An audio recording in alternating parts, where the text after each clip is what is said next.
So welcome to a new Game Stuff episode, and we've got quite a few games to look at here, quite a few very interesting items, even up to the end. Really, there's a really funny one at the end, we'll save that. But I wanted to come in and talk today about some games I've picked up that are extremely important to me, and for me, a mystery happened 21 years ago that I still haven't resolved. I don't know what happened 21 years ago when I left my parents' house and I went into an apartment. Somewhere between all of that, I lost two of my most beloved games. I love these games more than anything, and I've talked to Rob about it. I've mentioned it on the show quite a few times, and I was able to reacquire them. And, not the originals. I don't know what happened. That's part of the mystery. Have you guys ever lost some video games and you're like, where did they go? Did I lend them to somebody? Did I sell them?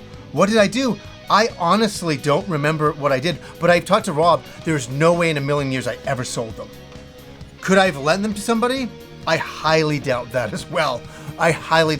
So I've lost these games, and they've been bumming me out that I haven't had them for so many years, because I've talked about them so much on the show that they are very important games. So I went to my local video game store called Press Start. I've had a lot of luck over there finding some really cool games used, and I want to support all my mom and pop shops, video game shops in town, because I want them to continue, because they are important for all of us. I love those places. So while I was in there, I'm looking down and I'm like, no, oh my God. You won't believe that I picked these up and that I haven't had them for 21 years. I got a copy of Mario 64.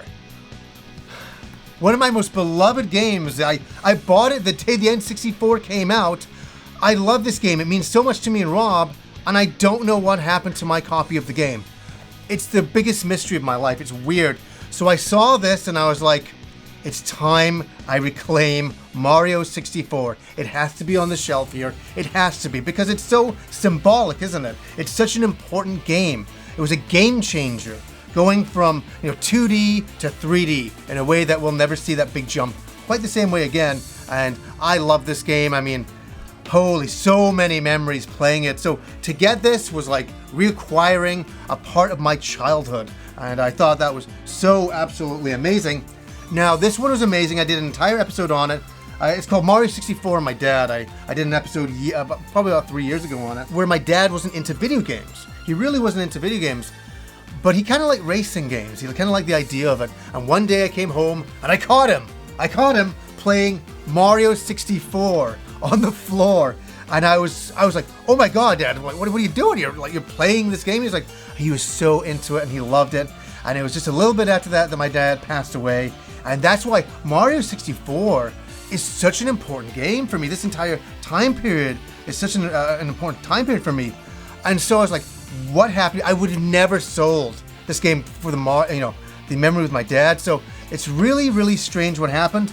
But today, I finally reclaimed them into my collection, and I make them mine. And, those memories are still there, but these are physical representations of my love for that time period, and what a time period it was. Now, while I was still in Press Start, I saw another game sitting there that I had been looking at my NES games and going, I really need this game. I remember playing it at my friend's place in the summer of 1988, and it was incredible. I'm not going to be stereotypical here, but I guess I'm going to be.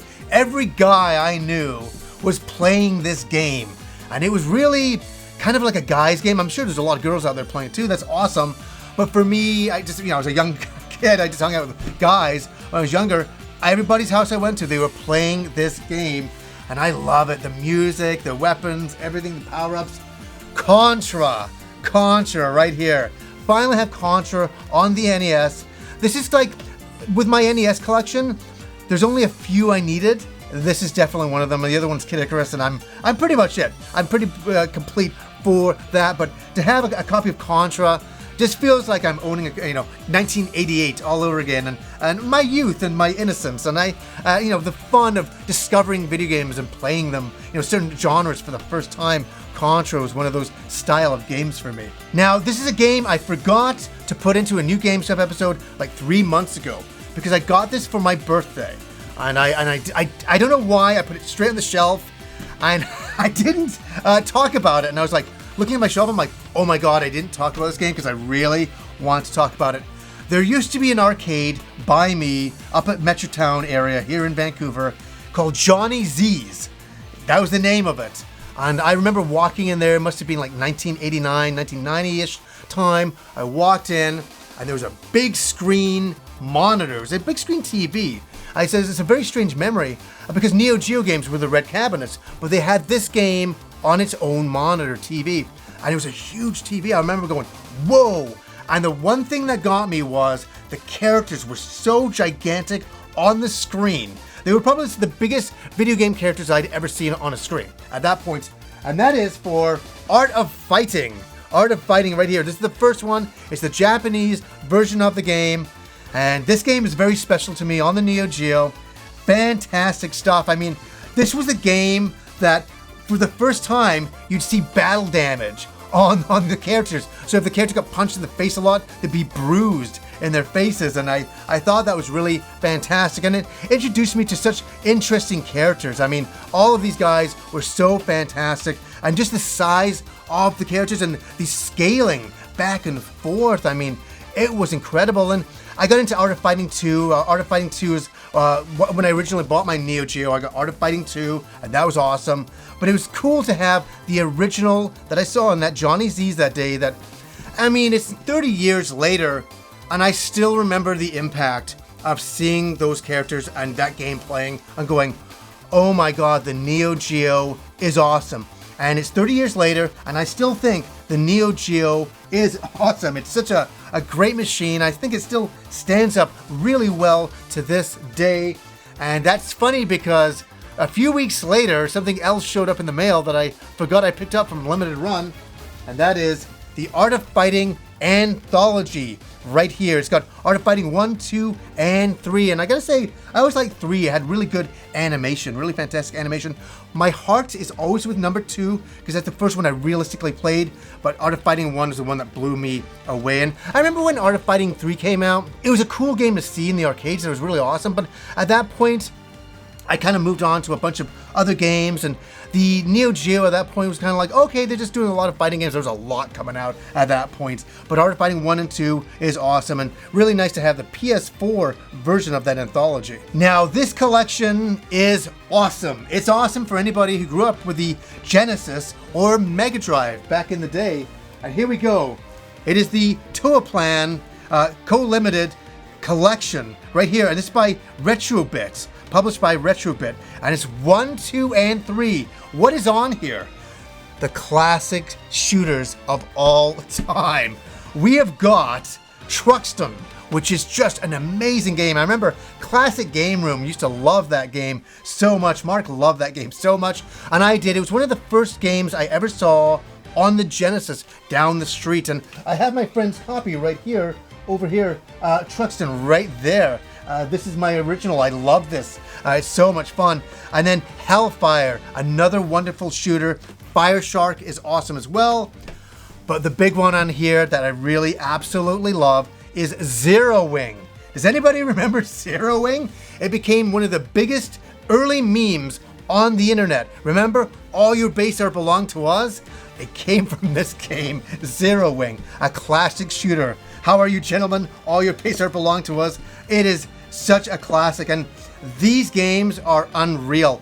All of them are repackaged Genesis games with so many extras in there for all of the different games, and what a beautiful packaging and design for all of these games, and a way to honor the past with such beautiful shooters. And it's so great. And the great thing is it's cheaper than trying to buy some of these games new because it's ridiculous. I don't know if this is still available, but you can check them out. What is the name of them? Retrobit. check them out for sure. What an unbelievable collection of games. And for me, being a big Genesis fan and loving the original Truxton and Zero Wing and Hellfire, what an awesome collection to get. So try to look that up if you're a fan of the Genesis shooters from back in the day. So Kim was quite addicted to this game. We did a first thoughts video on it, and then Kim got into Mineral Town, and we still haven't gotten back to it. But the one version of the game that I wanted to pick up was Persona 5 Strikers right here for the Nintendo Switch. I'm really curious to see the graphic fidelity on the Switch. Has anybody played it yet? What do you think? Is it living up to the PS4 version? You know, I can't wait to see it play. I'm always so happy to see Atlas games on the Nintendo Switch to make that jump. I think that's really awesome. We need Persona 5 on there for sure. But really great to have Strikers, and I know Kim really wants to go back to it eventually. She was having a lot of fun. She was a bit apprehensive at first. She's like, I don't know, she had such a hard time getting with the combat and stuff like that. And then all of a sudden she's like, you know what, this game's really cool, and she really liked it, and that's when we did our first thoughts. So hopefully I can talk about that one in the future at some point. Now, here we go. Turrican Flashback. Has anybody ever played these older games? These are classic games from the heyday, and this is a collection of 4 of them right here, and it's the 30th anniversary, and I have friends of mine that are crazy for these games. They are big time collectors, and they try to always get the original games mint and stuff like that, and I think that's really fascinating, and I think it's a really great way to get the entire collection all in one if you're a Turrican fan. I mean, there's so many people out there that are, and I think it's a really great way to play them all. Now, the next item that I picked up is really unusual because I know I'm gonna get some flack for this.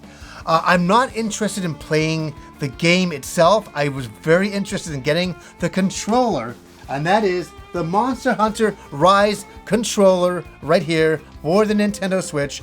I think it's a beautiful design, and I think it looks just absolutely awesome. Now, you're probably asking yourself, why doesn't he want to play Monster Hunter Rise? The reviews are really good, the graphics are awesome, gameplay tight, there's a lot going on there, a lot of crafting, a lot of things you can do in the game. I like Monster Hunter, but I don't think I'm as fanatical as some other people. I played the original on PS2 back in the day, and I thought that was a lot of fun. Kind of like a Phantasy Star Online style of game that you can play with other people, you know, tracking down monsters and taking them down in different ways with different weapons. I really like the world, and I even bought Monster Hunter World.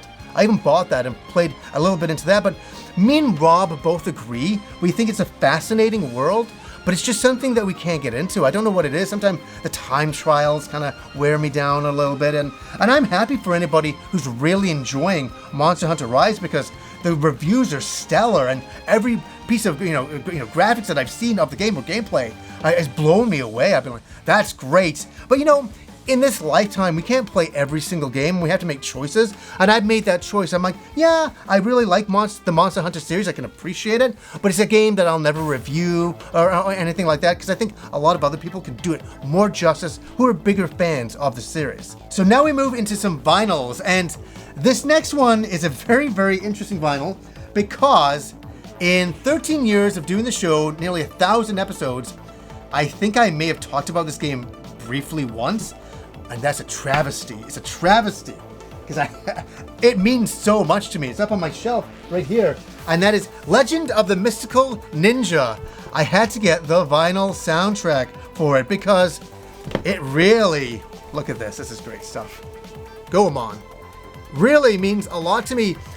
What's fascinating about Mystical Ninja for me, being a kid, I think I was 17 years old, and I got some Famicom, magazines, and I was looking through them.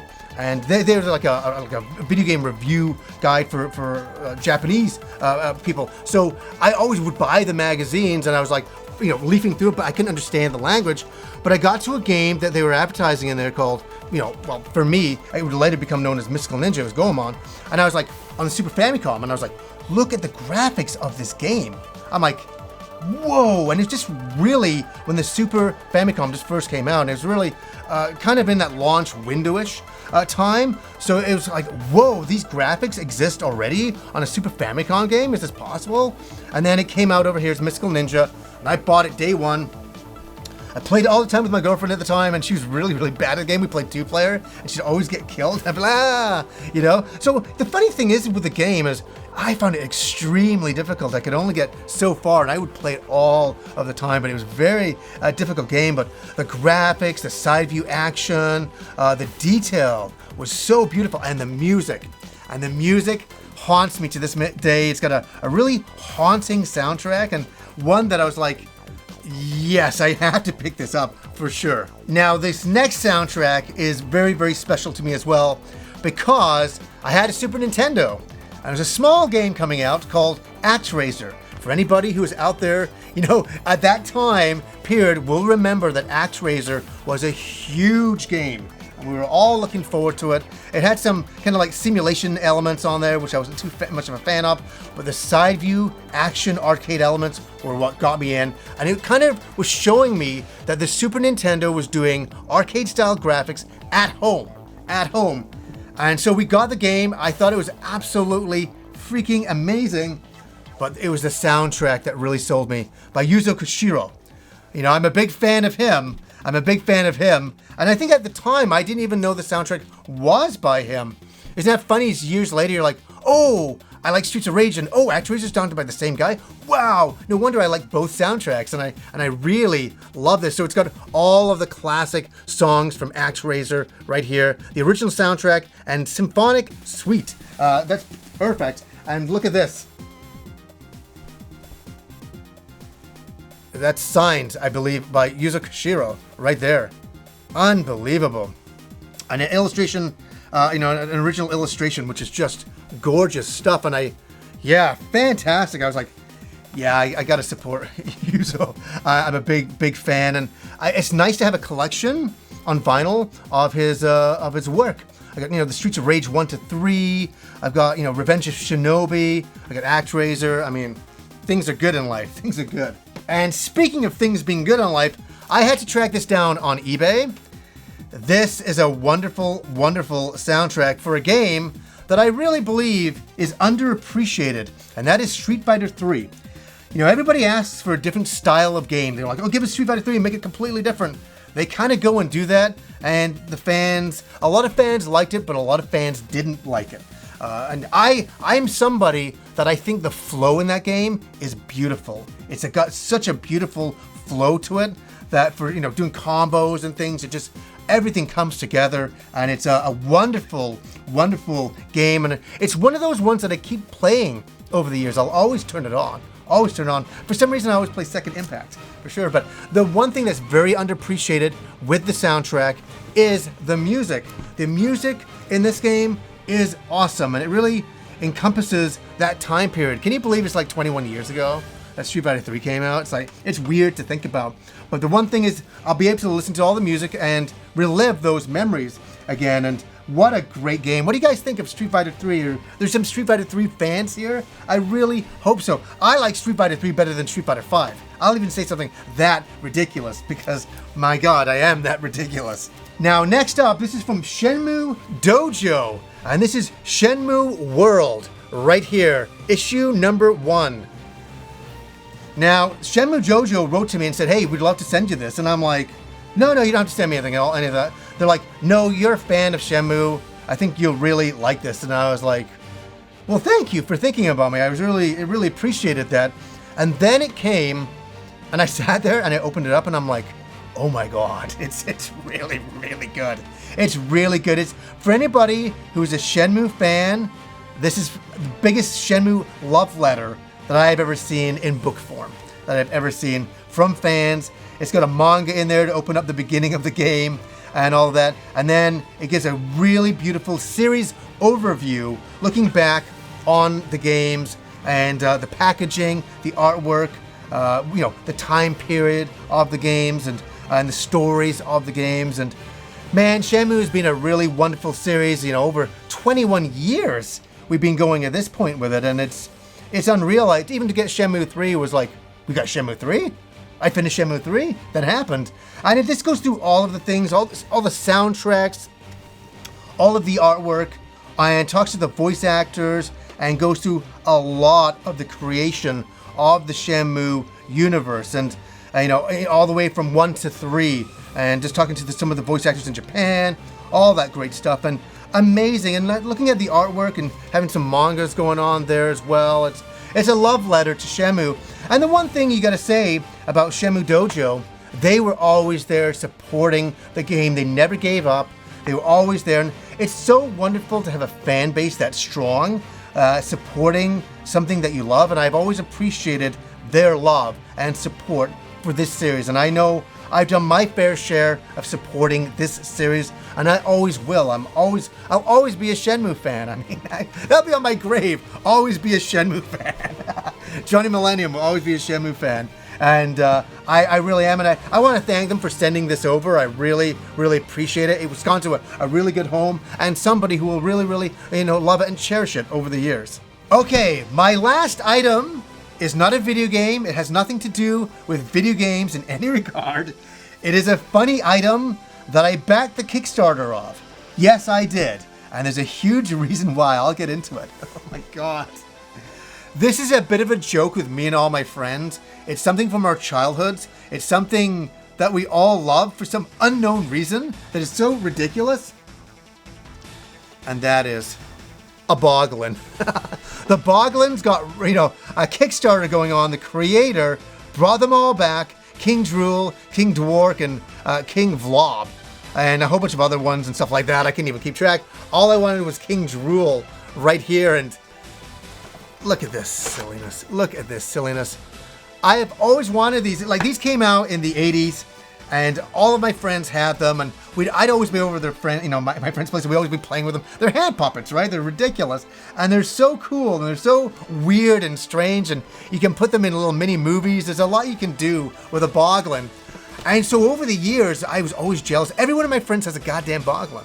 Everybody I know. Gamester81 has one. Rob has one. My friend Jay has one. Everybody's got a goddamn Bogglin except for me. Now, the only way in the past to get a Bogglin was on eBay. And let me tell you, you don't want to get a used Bogglin. That's the last thing in the universe you want, because somebody's slimy hands, some child's slimy hands, has been up this Bogglin inside of it, operating it for years.